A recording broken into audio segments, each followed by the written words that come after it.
លោក Michael Carrick ត្រូវបានគេចាត់ទុកថាជាបេក្ខភាពដ៏រឹងមាំម្នាក់សម្រាប់ការងារជាអ្នកចាត់ការបណ្ដោះអាសន្នរបស់ក្រុមបិសាចក្រហម Manchester United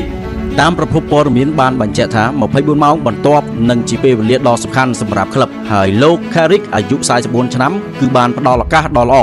ដល់ខ្លួនគាត់ក្នុងការទទួលបានតួនាទីនេះគាត់ត្រូវបានពិចារណារួមជាមួយលោក Ole Gunnar Solskjaer ដើម្បីចូលកាន់តំណែងខណៈពេលដែលក្លឹបជ្រើសរើសអ្នកស្នងតំណែងអចិន្ត្រៃយ៍ជំនួសលោក Ruben Amorim គាត់គឺជាតួអង្គដែលធ្លាប់ស្គាល់ចំពោះអ្នកគាំទ្រ United បន្ទាប់ពីតំណាងឲ្យពួកគេជាកីឡាករពីឆ្នាំ2006ដល់ឆ្នាំ2018និងទទួលបានបន្ទុកជាអ្នកថែរក្សានៅឆ្នាំ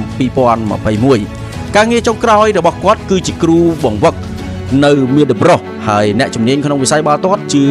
ជាក់ថាគាត់មានឧត្តមគតិខ្ពស់ក្នុងនាមជាគ្រូបង្វឹករយៈពេល3ឆ្នាំដែលលោក Carrick កាន់តំណែងនៅ Middlesbrough ត្រូវបានតាមដានដោយអ្នកខ្លះនៅ United ដែលមានការចាប់អារម្មណ៍ជាមួយនឹងរចនា